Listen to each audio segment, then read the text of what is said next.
that there's some things I hate about PowerPoint, and I figure it's kind of my duty to point them out. So here we go. Here's common PowerPoint mistakes. Number one, people tend to put every word they are going to say on their PowerPoint slides.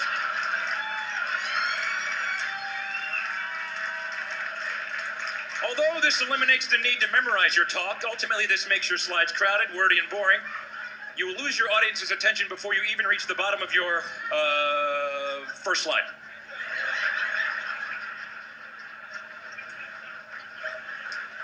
Please don't do that anymore, please. Number two, most common, many people do not run spell check. Big mistake. Nothing makes you look stupider than spelling errors. If it's got a red line under it, recheck the spelling. And finally, I hate this. Avoid excessive bullet pointing, only key points. Too many bullet points, and your key messages will not stand out. Hence the bullet point. Bad color schemes, not good.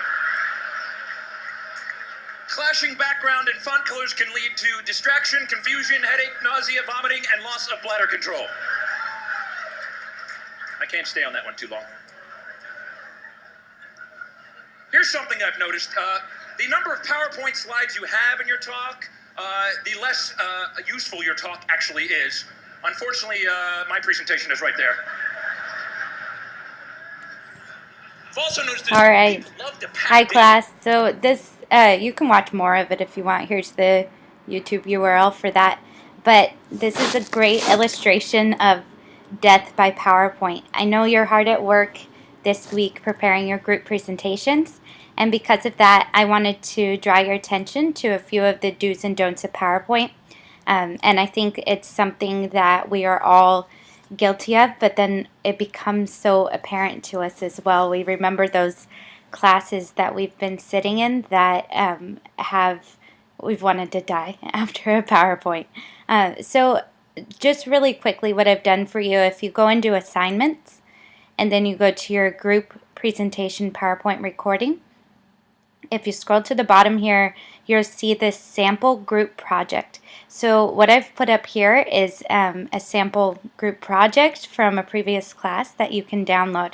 It takes a few seconds to download, but just push OK. It is a large file. But this class was given the topic of self-disclosure, and they chose to focus that into how to avoid conversational narcissism. I think they have done overall a pretty good job of putting this together conceptually, but as you'll see in this, there are a few don'ts of a PowerPoint that they also do. But before I get into that, let me just run this for a couple slides just to show you the sample. Conversational narcissism. How to avoid it in yourself and others. I've changed the names here as well, so they're not the same, just for privacy issues. So, what is conversational narcissism? According to Evangelista, conversational narcissism. Okay, what they do right there, according to Evangelista, was a really good thing that they did. They cited their source out loud. So this is what I'm going to be looking for, and especially during your oral presentation, you need to cite your sources out loud. It's really, really important. Something they did kind of that isn't best practice here is they put way too much text in their slide. So we'll get into that as well. But here you see they utilize the PowerPoint recording. You can go through this a little bit if you want to get some ideas about focus and about has an exaggerated sense. Giving examples. They did a really good job of it. Those traits may seem Alright, so that's up for you to view. So let's go over the do's and don'ts of PowerPoint really very quickly. So remember that a presentation aid is just that, to aid or to help a presentation. If you think of what a teacher's aide does in class, they're a teacher's helper, right? Or if you think of first aid responders, they're the first people that help. So the word aid here means help. So this is a visual help to your audience to explain what you're talking about. You're really trying to, as it says here, clarify key point, illustrate an example, simplify a model to summarize or to entertain. That's what your presentation aid should do. You're wanting to clarify, interest, and retain.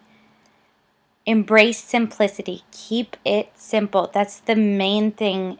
This is a good slide because it's very simple. You can focus on what I'm saying while simultaneously reading this slide at the same time.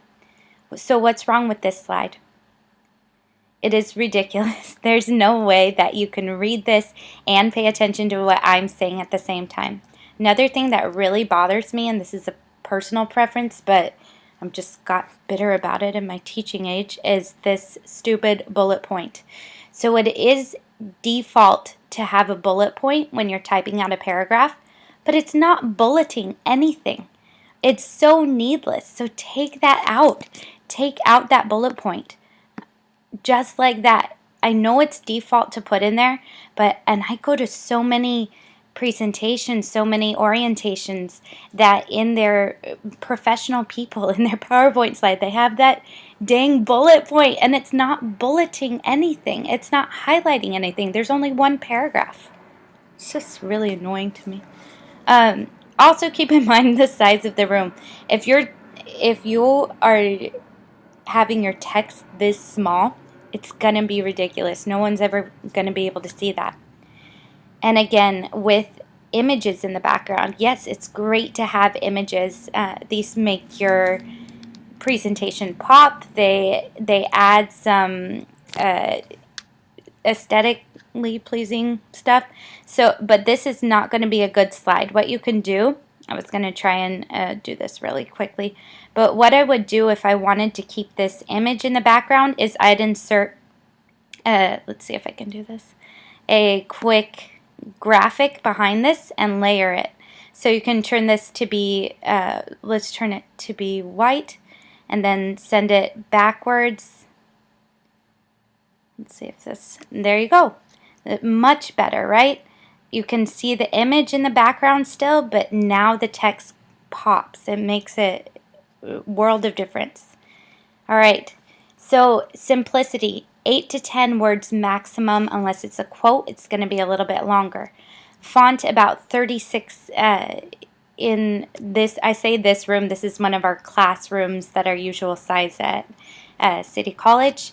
And then always in bold, and maybe not always. I don't like universal statements like that, but usually in bold depending on what font you're using. Contrasting colors. So you can go to, if you want to get really creative about this, you can go to the Adobe Color Wheel and see what are contrasting colors, but always set it, if you're using a black slide, use white text. If you're using a navy blue slide, use yellow text. You want to have those contrasting colors, and also keep it one graph per slide. These really do exist, and these, when somebody pulls up this and is trying to draw your attention to the fourth row of the third table, whatever, no one's going to retain this. This is kind of a worthless slide here.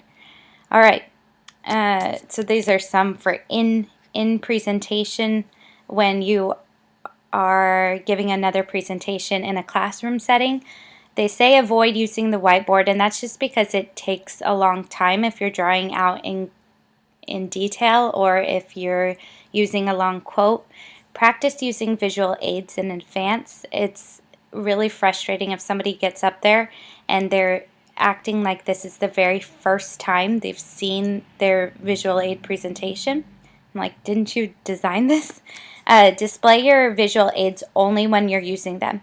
Usually a remote or a keyboard will have a function where you can make your screen go dark while you're just talking, and that way the audience isn't distracted by your use of the visual aid.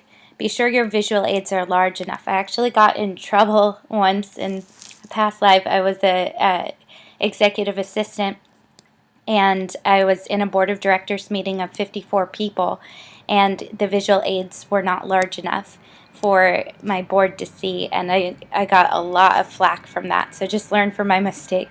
And then avoid giving individual handouts during your speech. What I would do if you brought in a brochure, if you brought in some cards to give to everyone, hand those out afterwards. The problem if you hand them out before is that people just start reading off of those instead of paying attention to what you're saying. So those are just some best practices. It's kind of just a guideline. But of course, when you're done with your group PowerPoint, what you're going to do is go to the discussion board, scroll down to where it says group presentation PowerPoint recording. And then you are going to just one of you from each class. So designate who the person is that's going to upload and design this post, and follow the instructions here. It's pretty outlined here. If you have any questions, of course, I'll be around via email. I hope this is a fun project for you. I hope you're collaborating well. This is a communication class, so hopefully you are keeping those channels of communication open with each other.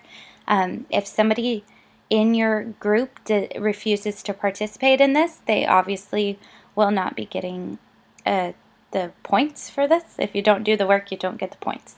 But after you are finished uploading, if your group has uploaded there, then you'll go back to assignments, go to your group presentation and PowerPoint recording, and then individual group project reflection.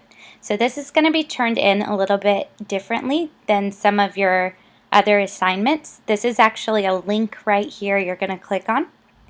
And then you'll see the due date, you'll see the objectives, and you're going to push Browse My Computer and select your file, and then click Submit. So this is an opportunity for you to, it goes directly to me. This is an opportunity for you to reflect on your experience with this assignment and to really implement that learning. It's a great, I'm very, I like to work alone, but also I know the importance of the ability to work in a group, even if it's not a great experience for me. There's always learning that can be done in that environment as well. But I do hope you're having a really great time with your group, and I do hope it's a good experience. I'm looking forward to seeing what you came up with.